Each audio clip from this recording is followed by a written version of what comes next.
Gaspard, première. Il a été prêtre. Il échangeait ses vêtements avec des mendiants. Il n'y avait pas besoin de richesse pour être heureux. Il a passé pratiquement la moitié de sa vie à marcher, donc on trouvait ça impressionnant. Né à Montfort-sur-Meux, près de Rennes, Louis Grignon est le second d'une famille de 18 enfants. Très vite, naît en lui un amour de Jésus et une passion pour la Vierge Marie qu'il n'aura de cesse de transmettre à ceux qui l'entourent.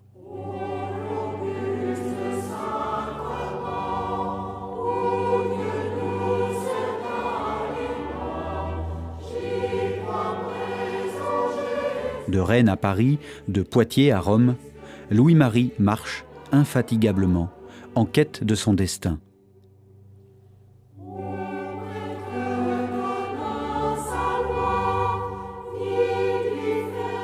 Ami des pauvres, homme au très fort caractère, il saura accueillir les échecs et les revers avec courage et dans l'obéissance à l'Église.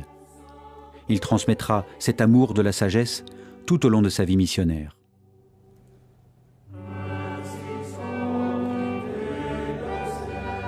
Il avait une certaine personnalité, lui aussi, grâce peut-être à son père, personnalité forte, voire colérique. Mais il a beaucoup travaillé sur son caractère, grâce aussi à la présence douce de sa mère. Le père de Montfort était un élève très sérieux, très studieux. Il n'hésite pas de manifester son caractère et aussi sa personnalité. Une personnalité audacieuse, libre aussi, tout en étant un adolescent. Donc il se rend compte que dans les cours, il y a aussi des riches, mais il y a aussi des pauvres. Donc il voit un garçon, un compagnon pauvre qui n'a pas de veste. Il fait l'aumône auprès d'eux dans son collège et il lui manque une certaine somme. Il se rend chez un tailleur à qui il remet cette somme d'argent en lui disant « Eh bien, pour l'amour de Jésus-Christ, veuillez compléter, veuillez offrir à mon camarade l'habit qui le vêtira. » Il est devenu vraiment pour la foule le bon père de Montfort. Un homme convaincu, déterminé, mais très approchable. Donc c'est un homme qu'il avait, je dirais, le charisme de savoir toucher les cœurs.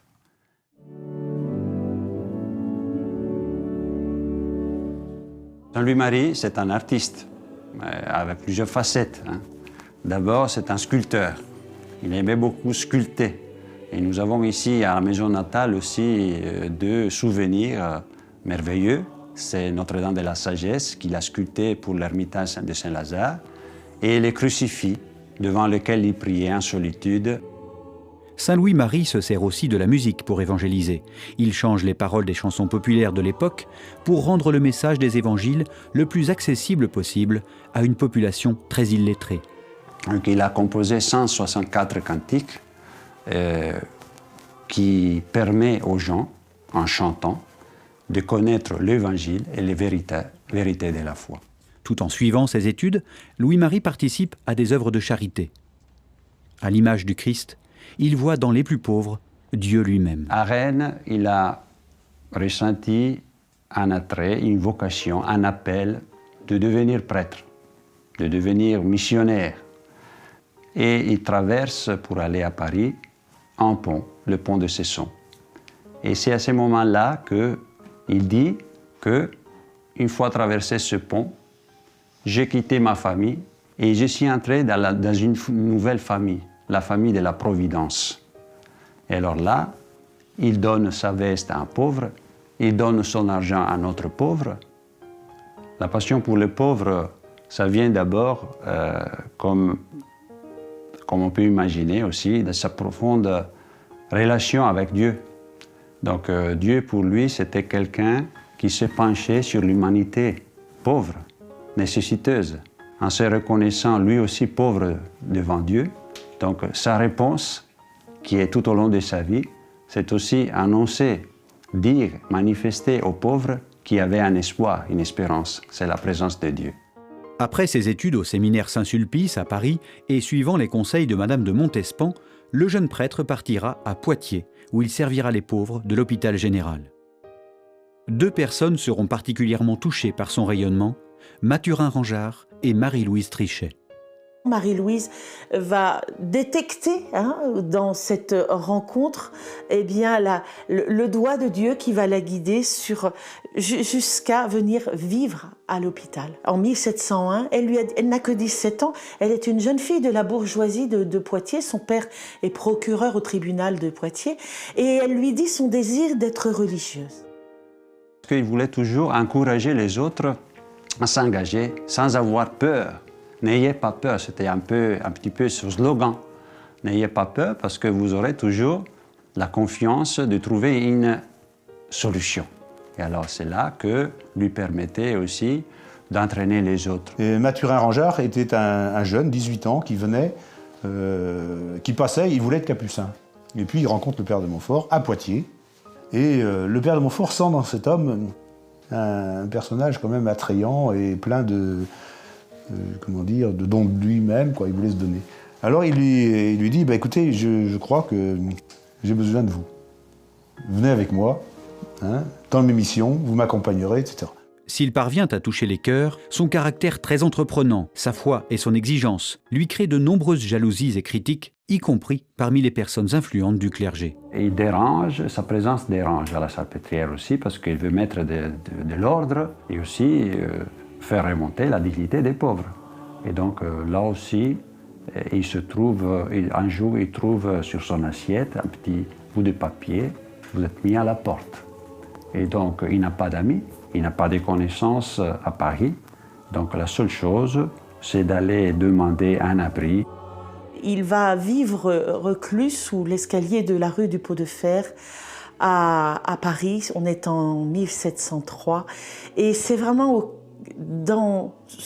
rejeté de tous, dans une solitude extrêmement profonde. Et c'est là, ça demeure pendant 6 mois, en silence, en méditation, en écrivant aussi de belles choses. Peut-être c'est là qu'il a écrit L'amour de la sagesse éternelle. Et il va vivre une expérience qui est lumineuse, qui dès lors va orienter toute son existence. Il va se laisser au cœur de sa nuit. Il va se laisser toucher par l'amour de Dieu qui va venir le rejoindre sous les traits de la sagesse de Dieu.